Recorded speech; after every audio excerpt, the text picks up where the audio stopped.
Association Foundation. You're listening to WVGM AM and FM Lynchburg, now powered by ESPN Radio and streaming on the VTRN Sports app. Every child is on a journey, a path from the earliest days of wonder and discovery through all the years of learning and growing to become the person they were meant to be. At Children International, we're empowering children and youth to forge a path out of poverty. Walking alongside on their journey, we equip them with education, skills, and resources to succeed in every milestone of growth. From early childhood to starting school, through healthcare access and learning to read, to life skills, job skills, and leadership training, and into employment. This is how we build confidence and instill a positive mindset so they can achieve bright futures for themselves, their families, and communities. Learn how you can join the journey and help end poverty for good at children.org today.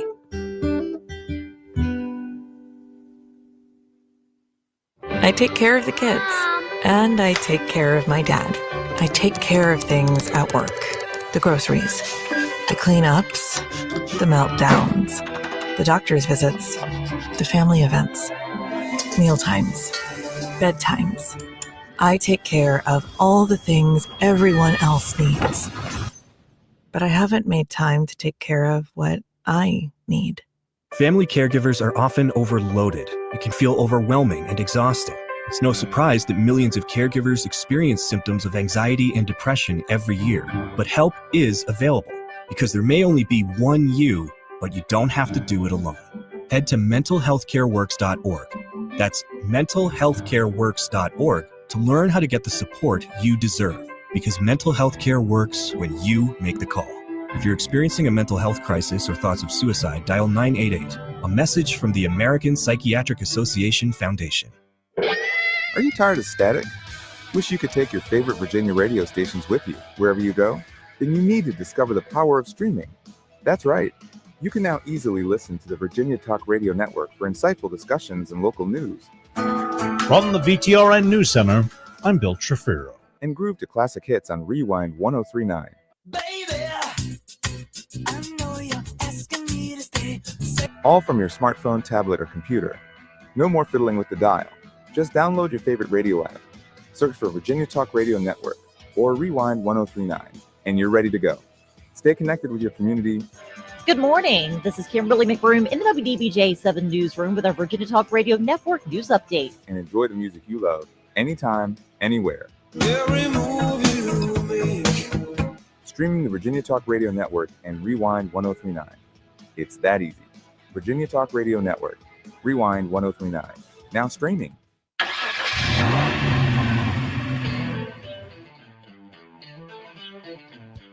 You're stepping into the fast lane on the VTRN Sports app, 93.3 FM and 1320 AM Lynchburg, or by asking Alexa or Google Home, open VTRN Sports Lynchburg. Now, take the fast lane through the topics that matter across the Commonwealth. This is the Fast Lane with Ed Lane.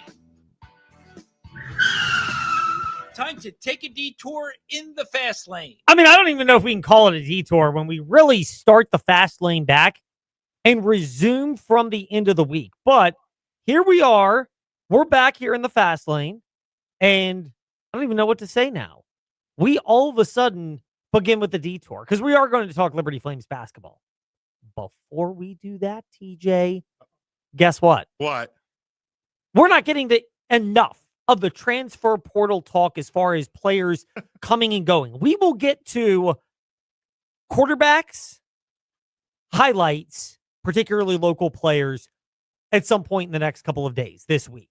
We'll get to some coaching staff adjustments that have been made. That will include the NFL whenever the dust settles. Maybe it already has from Black Monday, the day of firing NFL coaches. But we're not going to get into the bulk of football transfer portal talk until a few weeks from now. Makes sense. Because so many players are going in. The only thing I will say is every single program has the sky is falling feel to it when it comes to transfers. because the reality of where we are in college athletics today. 31% of college football players are in the transfer portal. 30, that's almost a third. Yeah. I mean, again, I'm not the best when it comes to math, but I'd like to think I'm good enough with that. TJ and I busted out the old calculator to check out our very impressive, by the way, and we are grateful for all of our VTRN listeners on all platforms, Rewind 1039 Classic Hits, podcasts, to the Fast Lane in the Morning Warm Up with Trey Lyle, VTRN Sports, and even 100.9 WIQO and 95.5 WBLT. We are appreciative, however, wherever, whatever you listen to. Great numbers, 2025. We'll get those put out at some point. But the reality is, we had to use calculators for that. So when we're talking the transfer portal, it is just the reality of this day and age. So we will get to more of it. There are local angles. We will have our guests breaking it down. John Manson tomorrow in the Fast Lane, along with Seawall, has a closeout media availability season-ending press conference going on right now for the Washington Commanders. So we'll get to her tomorrow when we have a chance to really go into greater detail and digest what all has been said. We don't want her to feel rushed today. So we'll get to all that. But after Ed's potentially unnecessary detour, let's get back on the road in the Fast Lane. College basketball. And we will get to Liberty women, Tech, UVA, JMU, updates that have come, including covering the Commonwealth. Jerry Ratcliffe, Shane Metlin, David Cunningham, all slated to join us. And we'll even get to some of that in the Fast Five at 5-ish in about 10 minutes or so. But Liberty played Jacksonville State yesterday. Ray Harper is the head coach of the Jacksonville State Gamecocks. He is an interesting fellow, to say the least. He is the Conference USA version of Buzz Williams. Does things his way, has no problem middle fingering the media. Proverbially speaking, I've never seen a real direct middle finger, but we all have requested him, everybody in the media. And it's very difficult to get something out of him. And to me, Jacksonville State, and I know football has changed from Rich Rodriguez, who's now at West Virginia. We'll get to their autopsy as we look into the offseason. They are a team that, I think you want to see make a jump from year one to year two in football. But Rich Rod has always been an us against the world kind of coach. Charles Kelly, I've only seen one season of him. They kind of played that way this year. Jack State did. Lost to Kennesaw in the COSA football championship, but Liberty played them early in the year, and they've always kind of felt that way. Ray Harper in basketball, men's basketball, has kind of got that as well. So it should come as no surprise that yesterday's game turned physical, with a flagrant one being called, chirpy, with 2 technical fouls, one on the player, one on the aforementioned Ray Harper. But this is where being a veteran team like Liberty pays big dividends. First of all, Richie McKay, men's basketball coach, Liberty Flames, after the game mentioned that they expected this from Jacksonville State. I think it's this league, not just Coach Harper. I just think the college basketball is older. Performance staffs are better, and so the game's going to be physical. I said it after the FIU game. Get ready for this nightly in our league. It just is what it is, and I do think we have an expectation of what the game's going to be like when we play Jack State, but that's probably because Caden, Colin, and Zach have been at the top of their scouting report for so long. So Richie McKay, as you would expect, not necessarily throwing Ray Harper under the bus, despite multiple times where the Jacksonville State coach crossed out of the coach's box. It's an extra area where the coaches are allowed to kind of run up and down the scorers table closer to midcourt, kind of some leeway. But, he went further than that. And maybe some of this was to try to restrain his players. Sometimes it was chirping with the Liberty Flames. Sometimes it was the players going after the Flames. This is just the reality of who they are. Because this is where Jacksonville State's identity has been built. But for Liberty's credit, they knew it. And it's almost like they knew this was who Jack State was going to be over the course of the season. And Richie McKay mentioned there are other programs in Conference USA, UTEP especially, comes to mind with the big punch that was thrown, 2 years ago, I believe, 2 seasons ago, down in El Paso. But Liberty, to their ever-loving credit, has maintained an edge of physicality, as Richie McKay mentioned afterwards. I think we're tough. We might be, what number are we? The third soft in height, but that doesn't how tall you are doesn't measure how much heart you play with. And our group, they battle. They battle and they go to the next play. We're not trying not to get caught up in the externals. And again, there's a level of physicality in this league that if you don't own, you got no chance. And I think that's mid, high, all Division I basketball like it. You have to do that. You have to have that, as Richie McKay elaborated and doubled down on. I think it's going to be tough. I think it's going to be physical. And I think there's a challenge and again, a belief that you have to own and apply both mentally and physically. I mean, this game yesterday, the Flames were in the double bonus. They were shooting 2 free throws, even with a floor foul. Well, with plenty of time remaining in the second half. It's just who they are. And this is the opponent. And a younger team, even a team that has not faced that before, might have their own challenges. This is one of the advantages. And it's not necessarily going to work against everybody in Conference USA play. And it clearly, there's no need to belabel the fact that I think the Flames are going to lose games in Conference USA men's basketball. I do think there's enough talent in the league. The travel gets very cumbersome when you're looking at trips. New Mexico State, UTEP, Jacksonville, Alabama, Kennesaw State, down in Georgia, right around Atlanta, among the other stuff. There's a lot of wear and tear in travel. So they're going to lose games. I don't know which ones, but I'd be floored if they came close to being undefeated in Conference USA play. But for the Flames, part of it is staying true to your identity and having players who understand what's expected out of it. One of those, as Colin Porter noted, the keys is just staying true to your identity, which I think goes back to his personality, Caden Matheny's, Zach Cleveland. Matheny in particular kind of has a little bit of egging on the crowd and getting involved, but having some calmer presences around him to complement them. And the fact that they clearly are, you can tell by the way they play and talk about each other and interact, well tied together. It's why this does not ring super hollow what Colin Porter said after the game against Jack State yesterday. I thought we stayed true to just being one body, sticking together as a team, as a family, feeding the hot hand. Caden first half he kept us afloat. So just having a guy that can do that at any given moment is really special. Part of it is that understanding what Caden Matheny can do. Part of it is also being perspectivized enough. This is a Liberty Flames team and roster where, I'll just throw this out there. Brett Decker Jr., for example. If I'm a Flames fan and get him back next year, I'd be ecstatic. But I would imagine he's being scouted by other power programs when, if you look at some of the articles out there, I know I'm going a bit of a tangent, but it's going to come back to here. It's not total detour for the sound effect in the fast lane. But theathletic.com, they've done a really good job of documenting the transfer portal era, how it's impacted the college football playoff. There's only one SEC team right now. It's not one of the traditional blue bloods like Georgia, Alabama, Texas, LSU. It's Ole Miss, which, you can laugh because Lane Kiffin, obviously, if he just stuck there, he could have won a national title at Ole Miss this year without having to go to LSU. Not that he can't win one there, but, you can win one at these spots. Indiana's an example of that.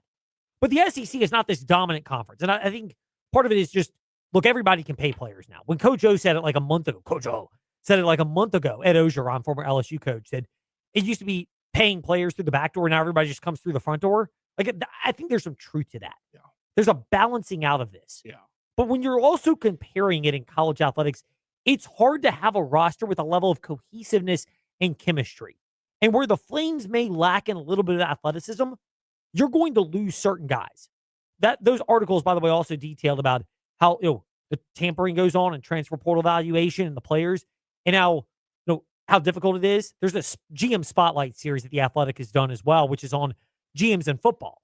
And a lot of the GMs that are in the non-power programs have mentioned that they will have people at power programs who are their confidants say, yeah, we're already evaluating this guy. You're aware of the market as it's unfolding. Now, if that's the bottom line, or Brett Decker Jr.'s offered some ungodly amount of money, God bless him, take it. I don't have an issue with it. It's hard to fault kids for taking that when, Caden Salter's the example. Air quotes, reportedly, $500,000 to go to Colorado. That guy ain't going to the NFL. That's his only payday. I get it. sorry to burst your bubble if you're a Caden Salter family and fan, but it ain't happening. Yeah. So I get the $500,000 because that's his one paycheck was at Colorado this year. And newsflash, he didn't exactly ball out at Colorado and really hasn't the last 2 years after the Fiesta Bowl run at Liberty. Yeah. So I get it from a player's perspective. But if you're the Flames, if you can also retain players that have a level of cohesiveness that can bring something, you're going to have roster turnover. Obviously, Porter, Matheny, and Cleveland are going to exhaust their eligibility this year. Let's say Decker also gets transferred up. If he comes back, it's a plus. But even having role players that are around, it means a lot. Yeah. Because in these type of games against Jacksonville State, as we circle back around, if you want to call it a detour, we'll take the confession and confess to that. But being a vet helped yesterday. Colin Porter, Caden Matheny, and Zach Cleveland never lose their cool. I've played them probably 10 times, and Caden has as well. And just, we never really say much other than just like keep going, whatever. But like we usually know what we're going to be doing, and just like what's needed at the given moment. Obviously, there was a couple like a flagrant foul, technical, and all that. So I think just having leaders that can keep the team together and compose and confidence in that moment is very special for us to do. No doubt. I mean, it's huge. That was the thing that jumped out about the Flames is they never lost their composure. No technical fouls for Liberty. No flagrant fouls. Jack State was clearly trying to push those buttons to see what could happen. It's the same thing they had with Rich Rod in football, with Ray Harper in basketball. It is that program's identity. And on the one hand, Liberty Flames fans may hate it because they're kind of turning into one of the rivals in Conference USA because they're both pretty good programs in a lot of sports. Absolutely. They're both competitive. But on the flip side, it's just a casual observer who has no emotional ties for Liberty other than like when they do well, it's good for our business. But, as somebody who didn't go there, doesn't have the type of connection that a lot of other people have. Yeah. I love seeing the just completely contrasting styles, TJ. Yeah. It makes it an anticipatory game because it has what most college athletic events do not have in this day and age, which is a level of friction and rivalry that has stood over a period of time. Yeah, I always thought Kennesaw State would become our big rivals following the ASUN and everything, but Jacksonville State has stood out as the one school, I think, in Conference USA in every sport that can compete with Liberty and maybe even in monetary value. Yeah, I would say so as well. The monetary side we'll see. Again, Liberty Flames football transfer portal. We'll get into all of that later on. Players departing, not a lot that was unexpected. Some of them, I mean, Michael Merdinger, for example, again, quick little detour here in the fast lane. Time to take a detour in the fast lane. He's transferring to Minnesota to probably be a second string or maybe a third string quarterback in the Big Ten. If they want to pay that guy what generally second to third string quarterbacks in a power conference make, what, 100,000, 200,000, somewhere in that ballpark for a lot of those. Yeah. Be my guest. If you're Michael Merdinger, grab the bag while you can, because nothing about his play in the year at Chapel Hill or a year in Liberty is indicative that this guy has pro potential written all over him. So kind of like Caden Salter, the sky is falling on the Liberty Flames. Let's wait to see what happens in the portal. But second of all, why would you even consider, if you're going to lose guys because someone wants to overpay them and they're not that good, I'd take a flyer on someone else because could they be that much worse than some of the guys like Evan Dickens, those type of players were going to get bought up because they're really good. Absolutely. Christian Bodner, Evan Dickens, those types that have entered the portal. There's some that are transferring, which may land on a big roster, and you're just going to go, good for you, take the money, I don't blame you at all. And Merdinger seems like he fits that description. Meanwhile, after Ed's potentially unnecessary detour, let's get back on the road in the fast lane. Oh, and he's set to visit the Tar Heels. Oh, he is? Yeah, Who? Evan Dickens. Whoa, okay. Bill Belichick's trying to recruit him. I mean, Tar Heels Wire came out with a story yesterday. Michael Lombardi, a fan of ours, I guess. Maybe he has been paying attention at Fast Lane Headlane. Facebook, Twitter, Instagram, since we stopped carrying his now non-existent radio show.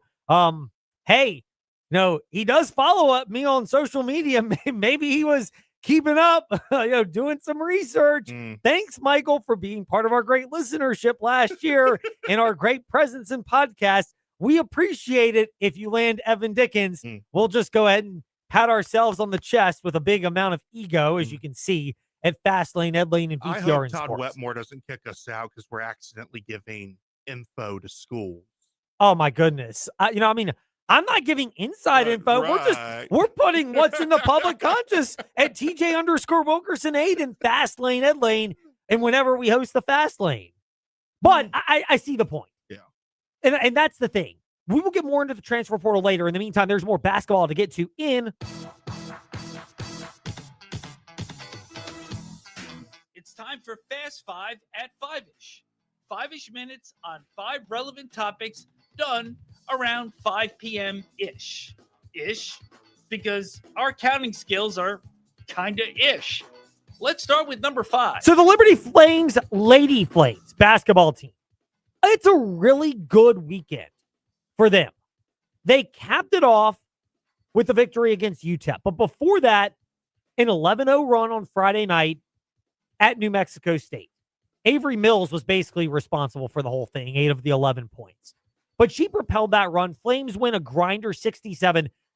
When you're trying to snap a losing streak, 3 games in the month of December, and you kind of don't have really any momentum going to start Conference USA play, that's good for Alexis Sherrard's squad. And then to back it up, and who knows how good New Mexico State or UTEP are going to be, but clubbing UTEP in a scoreline I find funny, 86-66. 86-66 or 666. Mark of a beastly performance for the Lady Flames. Calm down. Or at me, Fast Lane, Ed Lane, Facebook, Twitter, Instagram. But for the Lady Flames, they needed that type. It felt like the losses, and they're not bad losses to Oregon State and Hawaii among those during the month of December. But you're reeling a little bit. You're one of a new coach. You have enough star players. You're really going to need to propel yourself. It could go one of two ways. Either it makes them a better team in Conference USA play and you see them hit their form over January and particularly February and early March, or it knocks them in the wrong direction. It's early, but this is at least a positive for Alexis Sherrard in his first season. Meanwhile, speaking of women's basketball, women's basketball in the ACC. Is it too soon to hit the panic button on year 2 for Megan Duffy? They lost in overtime to Miami on Thursday, New Year's Day night. And then they got blown out at Louisville yesterday. I think it's reasonable to wonder about that. Meanwhile, Coach Mox at UVA, look, the seat's been hot for her, but I'll tip my cap. They started off ACC play in a really good way. They beat Clemson, and then they pulled out a double overtime victory against Florida State. These are not top-end ACC women's basketball programs the way that you consider Duke, Carolina, Notre Dame, Louisville, NC State, and others. But they're the mid-tier programs that Virginia in prior years would have lost to at home and gotten distracted or lost focus. Yeah. It's a good win for Coach Mox. And I'll say this for Coach Mox. She's managed to keep a great guard in Kimora Johnson in a landscape where transfer portal is crazy in college basketball. No doubt it is. Speaking of the transfer portal, a player who transferred to UVA in number 3 and to Virginia Tech, or could have, did transfer in, but a year earlier. Ryan Odom, quote, hopeful, end quote, that Jakari White can return, quote, early, end quote, in ACC play. I had heard about 6 weeks when he suffered the wrist injury on that thunderous dunk a couple of weeks ago. If you can get him back a little closer than that, it would be great. For Virginia, their bench has stepped up, and we'll get into the weeds on that maybe tomorrow, maybe later this week in the fast lane. But that is a good pickup if Virginia can get Jakari White back sooner than later. He adds a level of explosiveness that this team has. More on them in just a moment. And then Virginia Tech. Mike Young saying Toby Lawal is, quote, looking good, end quote, when discussing his progress. But he deferred to the doctor's visits and checkups later today, or at some point today, but after the media availability this afternoon. And the Tuesday injury reports for Virginia Tech prior to their game Wednesday, which you'll be able to hear on the VTRN Sports app, your home for the Virginia Tech Hokies. Both these players bring a level of athleticism to Tech and Virginia, but neither one of them are in dire straits where you feel like you have to rush them back. I am more in a wait-and-see approach for both of them, but for different types of reasons, as we get to in number 2. Virginia Tech Lady Hokies, the Virginia Tech men's basketball team, they lost to Wake Forest this past Saturday. I think Mike Young's summation of the game actually brings to light what is probably a bigger point to keep in mind on the loss, narrow one, at Wake Forest by 3. Don't turn the damn ball over. Take care of the ball. You can't beat yourself. Wake Forest played a good ball game. I thought we beat ourselves. We had some timely mishaps on the glass, and we didn't play well enough to win in terms of ball handling. Not a whole lot of heartburn. This has been a great ball handling team. I know we'll get back to that on Wednesday. Part of it is, and it's easy to underestimate this, they're coming off a 3 overtime game, and they won that game and then go on the road. It's easier to exhale when you're in that position. Now, Wake Forest is a team that I've criticized because it just doesn't feel like they can get over the hump. I'm kind of wondering now if we might even be trending towards just 2 teams from the ACC in North Carolina making the NCAA tournament. Because NC State is the other one, and they got blown out. Now, Virginia needed the bounce-back win. NC State was coming off that victory on New Year's Eve as well. So, again, this is worth considering. But Virginia, they lost the game in overtime. It felt like the flow of that game, this is so weird to say because it was 55 all. The triple overtime game that I covered on New Year's Eve in Blacksburg.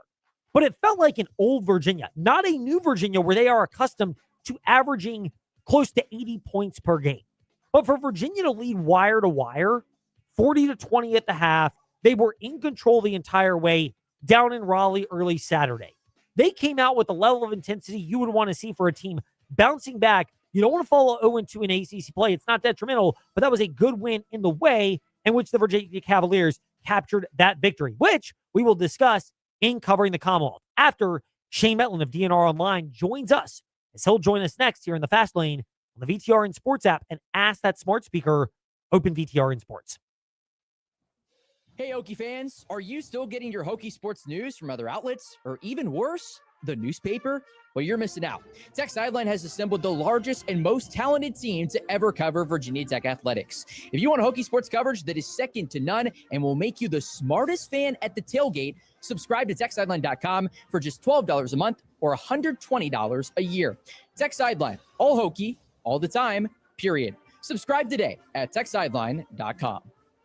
Your home is more than just walls and windows. It's where life happens. And at Right Choice Construction, we get that. We're not just builders. We're fathers, mothers, neighbors, just like you. And every nail and every beam reflects our commitment to creating a place you're proud to live in. With Right Choice Construction, you're choosing a team that's been perfecting the art of building for years. So build with us. Build with experience. Build with quality. Build with Right Choice. Hey, small to medium business owners, if you're frustrated with slow IT support, high costs, or paying for services you just don't use, it's time for a change. Hi, I'm Colt with We Fix Stupid Computers. We provide reliable on-site and remote support tailored for businesses just like yours. And we go beyond just fixing problems. We empower your staff with real tech knowledge so they can work smarter every day. From repairs to training to full IT support, we save you time, stress, and money. Call We Fix Stupid Computers, 434-525-8590. We're smart support meets real savings. New year can mean new changes in your life. But you know what will never change? The great deals that you get on InsaneRadioDeals.com. And we don't just feed your taste buds, but we feed your adventurous side, your hobbies, your interests, with great rates on Rise Up Climbing Passes, Aquatrek Adventures, and Cross-White Athletics Club. Or if you're a sports nerd like me, we got gift certificates for a SeaOfRed.com and BNC Sports located at River Ridge Mall. All this and more at InsaneRadioDeals.com. Step into the Fast Lane 24/7 at Trey Lyle VT and Fast Lane Ed Lane on Facebook, Twitter, Instagram, YouTube, and wherever you listen to podcasts. Now, back to the Fast Lane. A triple overtime game that felt like old school Virginia basketball. That is where we begin part one of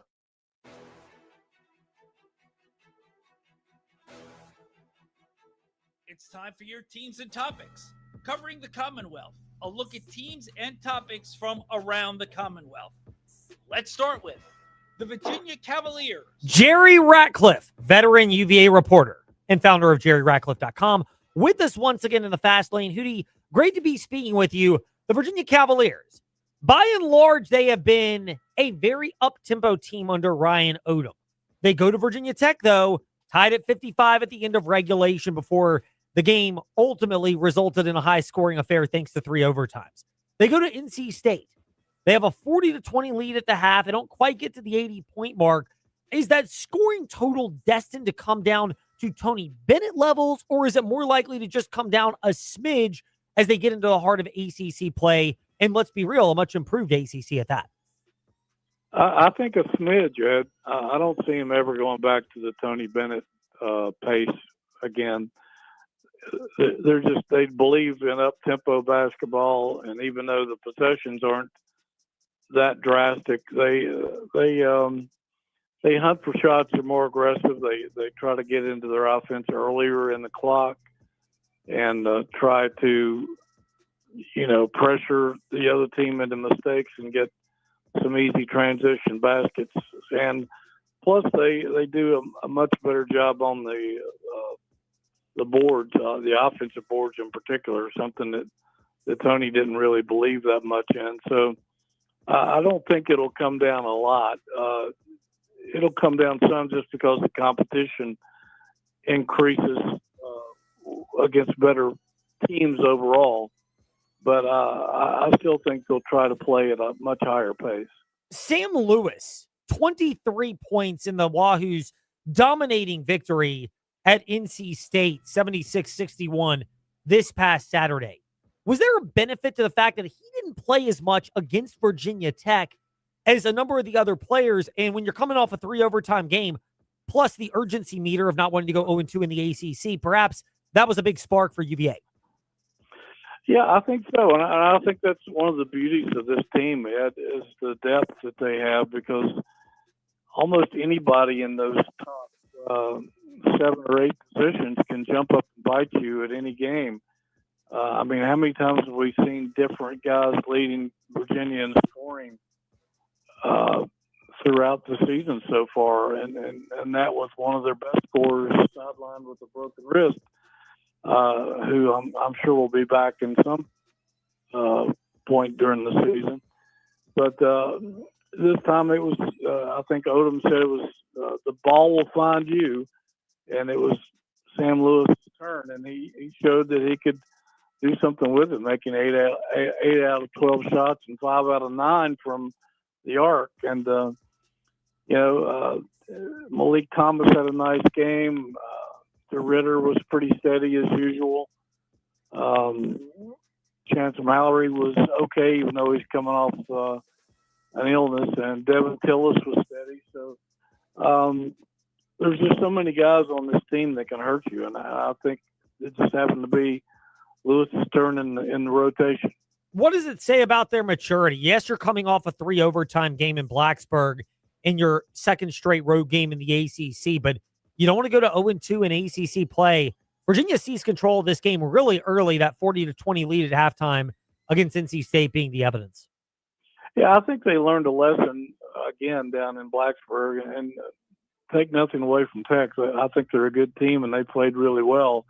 And they kind of jumped on Virginia, and Virginia didn't respond well until it was pretty much too late. But I think they learned that you got to throw the first punch, and they jumped all over NC State, and it was kind of over before you could blink, really. And especially with State losing their point guard halfway through the first half, that took some of their potential away. But I think Virginia came out more disciplined and more hungry, and realized that you can't wait to get started in these games. You got to start fast and finish steady.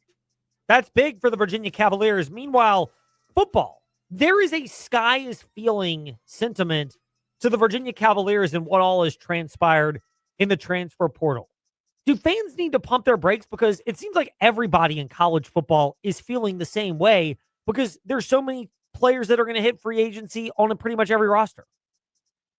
Yeah, I think the last time I looked, it was like 1,700 guys in the portal. It's probably more than that by now. But, yeah, everybody's got a shopping list, and it's just a matter of how well you can do your homework. And, talking to Virginia's GM and assistant GM a little bit more than a week ago, Virginia started working on this back in the summer. So they've done their homework. They know what they had a good idea, I think, of what they needed. I think they lost a few more players, impact players, than they thought they would, like Terrell Harris. And but I think they were well prepared. I think they had a nice pecking order board in their war room of guys they wanted to go after that they had scouted thoroughly and believed that they could help the program, and are now in the process of going after them. And they've already added like 3 or 4 guys, and I expect that to grow rapidly throughout the week. We'll get into the full subtractions and additions thing of it all in the next couple of weeks when there's just more clarity on the roster and how this all shakes out, because, I mean, every team's kind of in the same boat with that, Hootie. But one of the notable departures is Eli Wood, who, of course, came onto the scene really well over the course of this season for Virginia, not just at wide receiver, but at special teams as well. He's from Lynchburg, obviously, with EC Glass. He's played at Virginia. Is there an element of kind of Malachi Fields 2.0, where Fields grew up in Charlottesville, went to UVA, and just, at some point, maybe you just want to change the scenery and see what's outside of your region? Is there the possibility that that's also what factors in? It's nothing against Virginia, but just somebody who's been around the area wanting to see what else is there. I mean, it could be. It's hard to tell. I think each case is probably a little different, but without hearing the player explain his reasons for leaving and not being able to talk to these guys, it's up for interpretation. But that certainly could be a reason, and he might feel like that he could flourish in another program somewhere. So he did come on strong in the postseason. Maybe he wants more than that, to be more of a regular guy throughout the season. But certainly he made an impact on this team late in the campaign, and I'm sure they'll miss him. Last one for you, Hootie. How big is the departure of offensive line coach Terry Heffernan, who's going to get an upgrade, but he's going to Stanford as the offensive coordinator?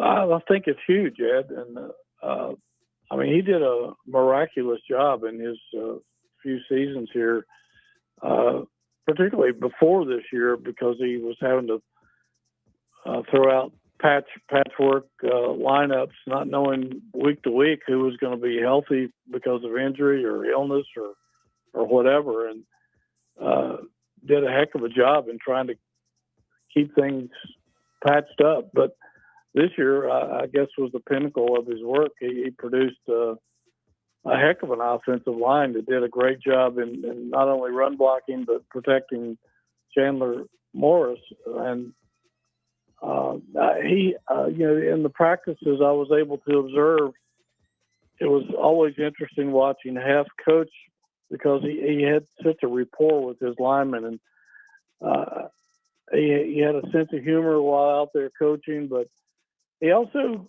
he could bark at them pretty strong. He could get into them when he needed to.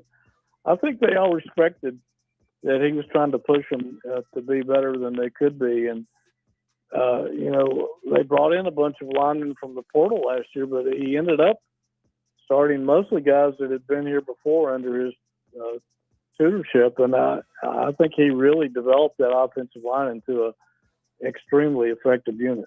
Hootie, your analysis is effective and it's good.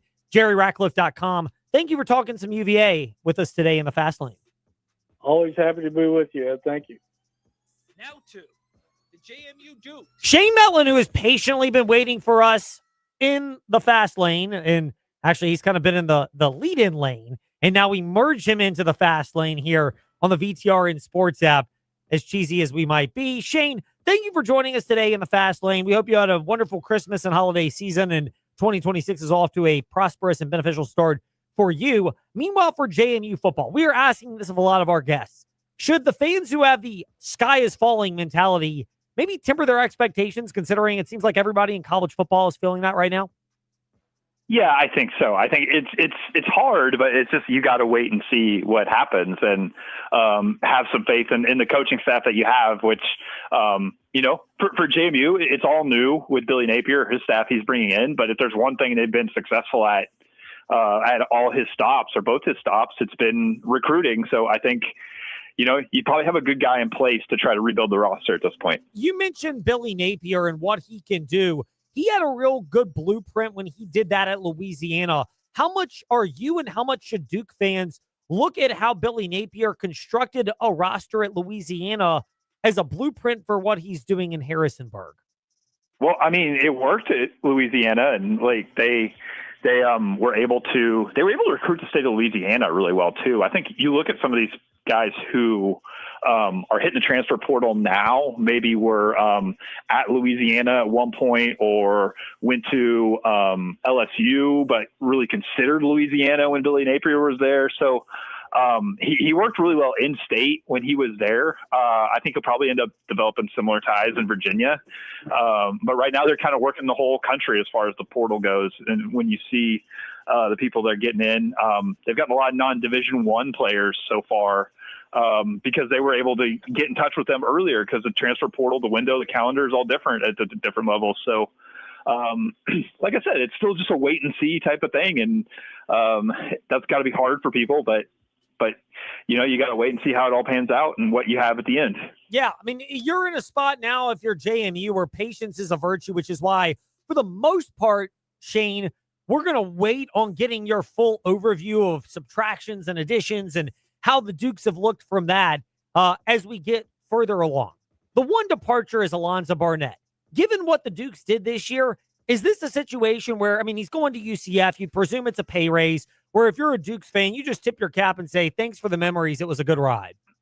Yeah, I think so. And I think, JMU's had different types of players who have transferred out over the years in a variety of sports. And there's been those guys who have been there for 4 years. They got a degree, guys and girls, that happened a lot in women's sports too, but people who stuck around, they got to the degree and had another year of eligibility for whatever reasons that happens these days. And Alonzo Barnett definitely falls into that category. He's got a JMU degree. He graduated here in December. He was around the program for 4 years. He's done pretty much everything you can do in a JMU uniform. And, he now has the opportunity to play one more year somewhere. It's kind of a bonus. It makes sense for him, I think, to go look around when his coaching staff and, nobody who was involved in recruiting him to JMU is still there. It's crazy to think about that. And I mean, look, it's the nature, though, of players. It's why we touched on where to follow in terms of not just Insight, DNRonline.com, and Shane_DNR Sports on Twitter for where the Dukes are going to go, but also looking further beyond that. We'll pivot away from football and even get to the coaching staff additions as that settles down a little bit more over the next couple of weeks. But the one that we want to touch on is Josh Lynham, because he came from Liberty and now has a chance to be the co-defensive coordinator at Billy Napier. How big, or for Billy Napier at JMU, what is your assessment of that hire and how the staff on an overview level has taken place with that? Yeah, I mean, the staff overview, I think it seems like it's coming together pretty well. It's a mixture of people who've been with Billy Napier before, or, people who are coming from some big time programs, even like support staff people, even, they hire some nutrition people and strength people and stuff from Michigan and places like that. So it seems to be, coming together pretty well. And on the defensive side, hey, you look at Liberty here this past season. It was a disappointing season for Liberty a little bit, but their defense was pretty solid, I think. So that seems like it's probably a pretty good hire, especially as you try to build some connections with somebody who's worked in Virginia before, which was something we're going to have to do with putting the staff together. We'll pivot over to basketball. For the men's basketball team, we'll start off with Preston Spradlin's bunch. It's kind of a rocky road in non-conference play, but they seem to be off to a really good start. I know we're early in Sunbelt action, and yes, they lost. That rocky road was capped by the loss to Arkansas a week or so ago. But you get a victory pretty convincingly over Georgia State, and then on top of that, the reserve stepped up for a win at Arkansas State. Is this team rounding into form for a largely new bunch? Yeah, well, they haven't played Georgia State yet. They had an overtime loss at Georgia Southern, so they actually didn't have the greatest start to conference play. But the Arkansas State win on the road, I think, is one that potentially is kind of a turning point if they can continue to play well. They haven't played a home game in about a month, which is a long time to go. They've been much better at home, so if they can get a couple wins here this week against Marshall and ODU, I think they're going to be sitting in a pretty good spot. As far as the conference race goes. But, it was similar last year when they had huge roster turnover. Their non-conference was not super impressive. They opened conference play with a bad loss, which they did again this year. And then they won 10 straight about this time last year. So if they can do that, anytime you can win 10 straight, you're going to be sitting in a pretty good spot. So I'm not saying they're going to do that again this year, but it does seem to be following a similar pattern. It does. It looks like that. We'll see what transpires over that season. Shane, thank you for joining us today in the Fast Lane. We're glad we could catch up. We will wrap it up on this. Women's basketball. They played a non-conference schedule that was also really challenging, and they have played Georgia State with a big victory against them in the Sun Belt opener, and then they blew past Texas State as well. Is this a team that you believe is poised to be at the top of conference play, or is it too soon to tell? I think they're probably the favorites, even with a loss right now. And there's some teams that still haven't lost yet early in conference play. But I do think the JMU women are probably the favorites. They played a really, really tough schedule, and they look like they kind of came back from Christmas break and turned it up a notch because they really blew the doors off of Georgia State and Texas State here this past week. Shane, thank you for your time today in the Fast Lane. Glad we could catch up in covering the Commonwealth. All right, thanks. Shane Metlin, DNRonline.com, with us in the Fast Lane. When we return, part 2, David Cunningham steps into the Fast Lane next. VTR and Sports app. Ask that smart speaker, open VTR and Sports. Mark Dalton here with the Terry Auto Group. If you don't love your car, then you're simply just driving the wrong one. At Terry Volkswagen, Terry Subaru, Terry Auto Outlet, and the Terry Clearance Center, we've got the perfect new or used car for you. We make your car buying experience easy. Need help with imperfect credit? No problem. Our team works hard to get you approved and back on the road. Because when you shop at Terry, you drive away happy. Visit us at any of our 4 locations or online at terryautogroup.com. Terry Auto Group. You'll love our cars. Have you been hit by the winter doldrums? Are you itching for a place with more than a couple hours of daylight? Start your journey to a warm weather escape with us. Scuba classes are forming right now at Aquatrek Adventures. We can have you ready for a warm, relaxing excursion to a sunny tropical destination, including our spring getaway to sunny Florida.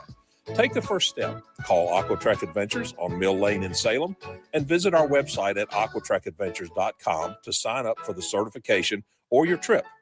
Wintertime means it's time for preparation. That doesn't just include higher power utility bills. It also means what might be on the horizon down the road. Joining us now to discuss that, Corey Argentino from Earthright Mid-Atlantic and Earthright Roofing. Corey, in the short term, people know winter's here. Power rates are increasing. How can solar help? Solar will help lower your bill and give you a guaranteed bill every month, but the most important part is battery backup. So the Department of Energy warns that blackouts will increase by 100 times by 2030 if we don't make some changes. So sustainability is very important. We can do battery backup with solar or battery backup on its own, but having an alternative source of energy makes you sustainable and keeps your family safe. How does that help people in the event of a power outage? You have a seamless transition. Everything stays on. Your appliances, you get a notice on your phone saying you're running on battery backup. You even get warnings on your phone saying a storm is coming. It's unbelievable. It's impressive. And learn more, it's easy. Come by, see the showroom on Timberlake Road in Lynchburg, and learn more at earthright.com.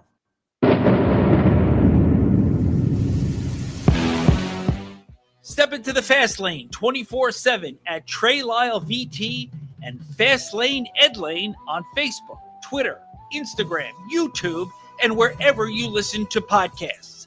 Now, back to the Fast Lane. Sure, we're not going to get to every team when it comes to the transfer portal. And we're not going to get to every addition or departure. But we will get to key ones, which is where we begin part 2 of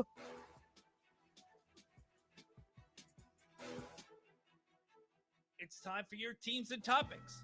Covering the Commonwealth. A look at teams and topics from around the Commonwealth.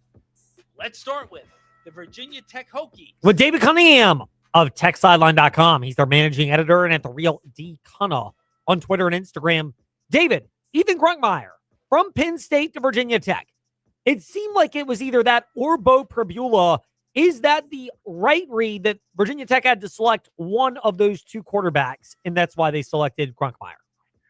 Hey, yeah, it's great to be with you, Ed. I think a little bit. I think there's still a chance that Pribula could come. I do think that there's going to be at least one more quarterback added. I'm not sure if it will be Pribula, but I think the staff likes what it has in Grunkmeyer. You have to imagine that Danny O'Brien, the quarterbacks coach who came from Penn State, recruited Grunkmeyer there, just coached him for the entire season, including the last 7 or so games outside of the bowl game against Clemson. He coached him. He knows exactly what he's getting. And Grunkmeyer is a player who filled in for Drew Aller, kind of came in the middle of the season, and at first wasn't so great, but he's a freshman, and he picked up things as he went along and really improved. And by the end of the season, I mean, 2 of his best games, I think, were against Rutgers and Clemson, and including the Pinstripe Bowl. I think he's a quarterback that Virginia Tech can build around. He's got 3 years of eligibility left. I think he was kind of their number one target, and I think Pribula is good, a little bit more mobile, maybe not as accurate of a passer. Grunkmeyer is a very, very good passer. And I still think there might be 1 or 2 other quarterbacks in the mix that they might go after to try to kind of stack the room a little bit, because you can't just have one quarterback. Everybody knows you need multiple, and I think they're maybe not so interested in some of the options that are already here, younger options, guys that they didn't necessarily recruit but inherited. But Grunkmeyer, I think, is a huge pickup, and I think he's a guy that can kind of be the face of your program for multiple years to come. So you mentioned Grunkmeyer. They could get Pribula, but was Grunkmeyer quarterback 1 because of the fact that you get multiple years of eligibility with him? I think so. I think that, and also he probably fits the style of play a little bit more. Of course, the staff is familiar with both, given that Pribula was previously at Penn State before Missouri. So the staff knows both of them very well. But I think the thing with Grunkmeyer is, yes, he's not as mobile, but he's more of an accurate passer. And I think from what James Franklin has talked about building up this offense, I think that's exactly what they want. They want a guy who's going to be a pass-first quarterback. I think Pribula a little bit was too mobile. Not that you can be too mobile, but as far as he's not as accurate of a passer, but he has more mobility. I think that on top of Grunkmeyer has 3 years left. I mean, this is a guy who, sure, you can bring him in and he can have a solid season in 2026, and you can still have him in 2027 and 2028. You can literally foresee your entire future with him. That's big. It's very rare that you get a guy with already a bunch of starting experience and he's got 3 years of eligibility left. I think that's a huge point, Ed. David Cunningham, he's at The Real D. Cunna on Twitter and Instagram, and most importantly, TechSideline.com and the TSL podcasts. As they drop, they have multiple podcasts each week that are worth consuming. David, we will pivot off of football in a moment, and we will pivot right now off of transfer additions and subtractions because we can get to that when it gets closer to wrapping up and we have more clarity. But coaching staff additions and subtractions, one of those being former Gretna Hawk Vic Hall, also Anthony Midget, reportedly coming from the Pittsburgh Steelers, although thanks to that wide right that you heard from Baltimore at Pittsburgh last night on the VTRN Sports app, your home for great play-by-play, it will have to wait a little bit. What's your confidence level? The staff has not officially been announced, but it seems like it's starting to take place in shape. You're giving me PTSD talking about last night's game, Ed. I think the staff is coming together well for Virginia Tech. I think Midget, coming from the Steelers, it's not official, but from everything I understand, he's met with some of the cornerbacks already and been introduced behind the scenes. He's just still with the Steelers, who are obviously going to be in the playoffs. So he'll come join whenever it is done. It seems like Vic Hall's role is going to be a little bit more like an assistant to a primary coach, which is probably the role he's most fit for. He was the defensive backs coach at Rutgers, but I think you are building a strong staff if you're James Franklin, and he's a guy who has great ties to Virginia, can help you on the recruiting trail, but doesn't necessarily have as much experience as you might want. Could still be a good voice in the room, but maybe not that. They still need a safeties coach, Anthony Poindexter, who was his safeties coach, Franklin's at Penn State. He followed Jim Knowles, the defensive coordinator last season, to Tennessee. So you obviously are going to have to go a different direction there. But I like the staff that they put together. We talked about the offensive side of the ball. That's kind of been in place for a while. Defensively, you got Brent Pry, and you also got Sean Spencer up front and the defensive line from Texas A&M. I think it's coming together pretty nicely. I'm interested to see what other kinds of assistants, Ed, that they bring to kind of supplement their staff as like assistants to the primary coach, an analyst, kind of veterans that they can have, have other voices in the room. People who have been in big time moments. Danny Rocco, I think is one of those guys, right? His son is going to be on the staff, but all reports say that he's giving up. He resigned from being the VMI head coach, and he's coming to basically be an analyst or a senior support staff member, kind of an aide for Franklin a little bit. And those are the kind of guys who go under the radar maybe for a fan because they're not necessarily a primary coach. They might not be on the road recruiting.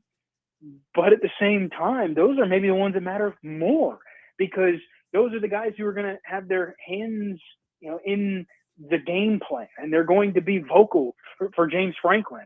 If you're James Franklin, you've got a first-year offensive coordinator in Ty Howell, who he obviously has set up well and knows well because he's been on the staff for a while.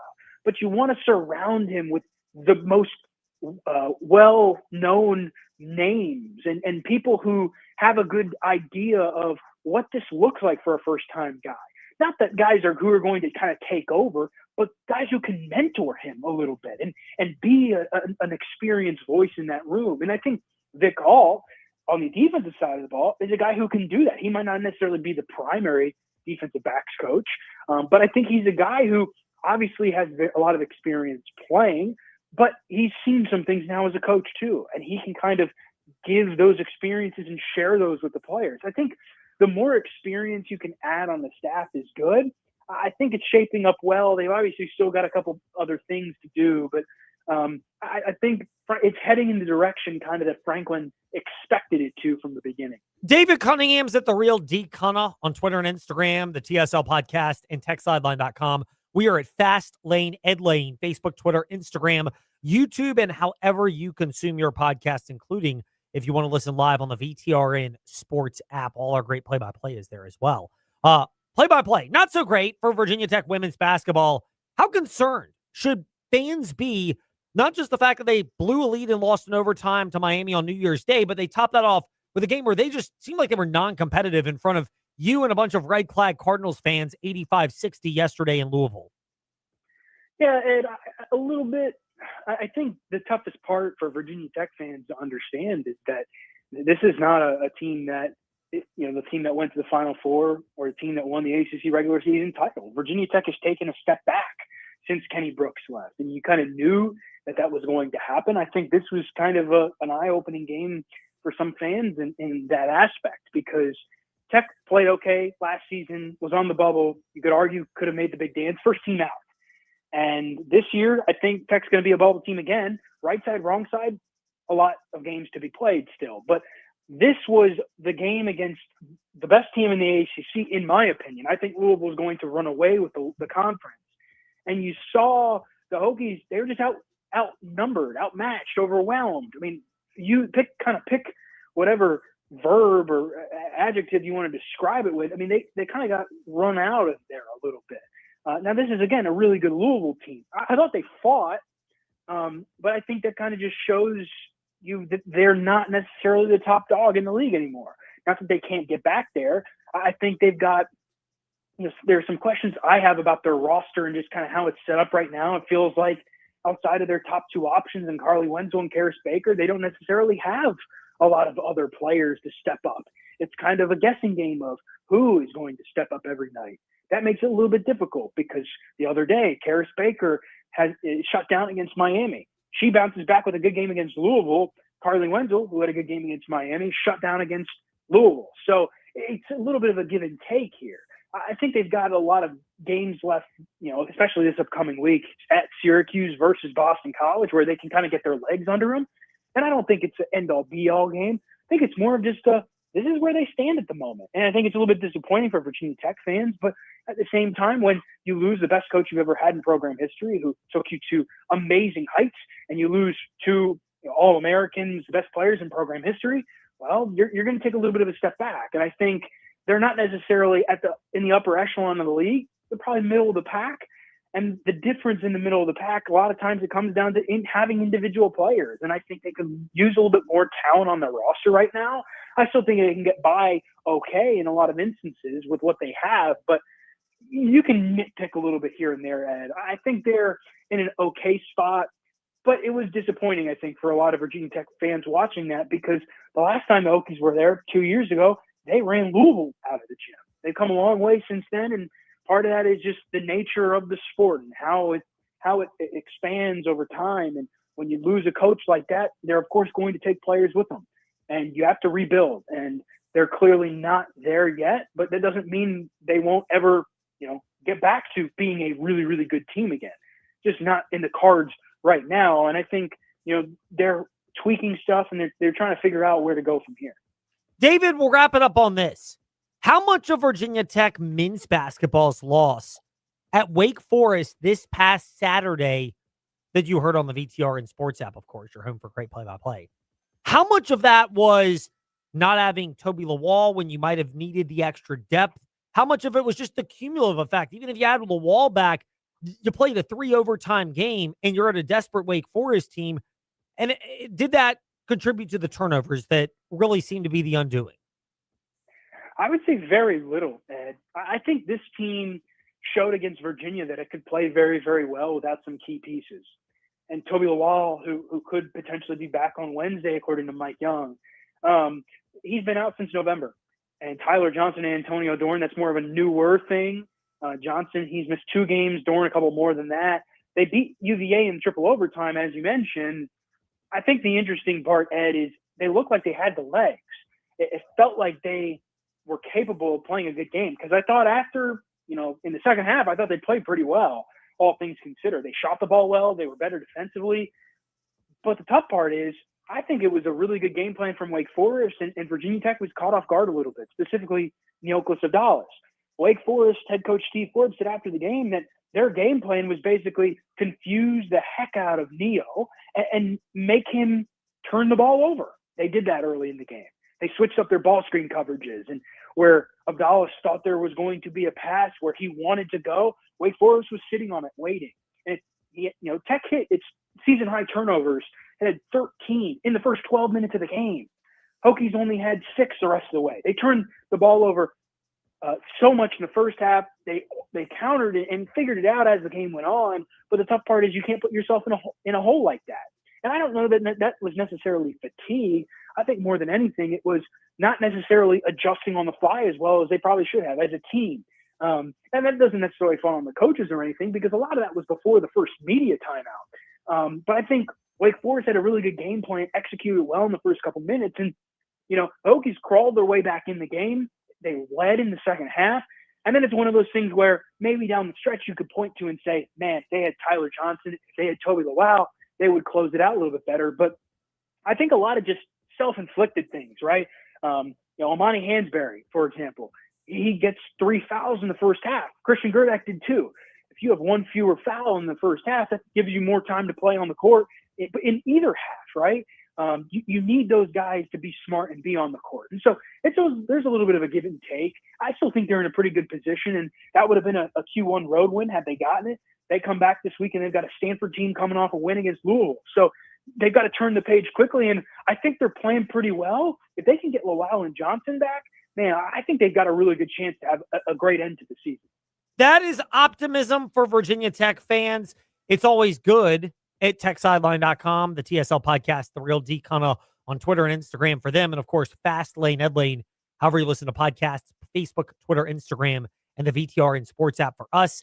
David Cunningham here in the Fast Lane. David, great to speak with you. Thank you for your time, and glad to hear you traveled safely around the ACC for the first road trip of many in this season. Absolutely. Thank you very much for having me on. We'll talk to you next week. Our pleasure. David Cunningham to wrap up the Fast Lane. That does it for us today. We appreciate your time. Now, on to Freddie and Harry in progress. And then, coming up in less than an hour, the FCS 1AA National Championship game right here on VTRN Sports. Watts, I said it when the Falcons drafted him that he was going to be the steal of the draft, and he played exceptional this season. James Pierce Jr., double-digit sacks as a rookie. Just a great job. But here's what frustrates me. We have so many players that are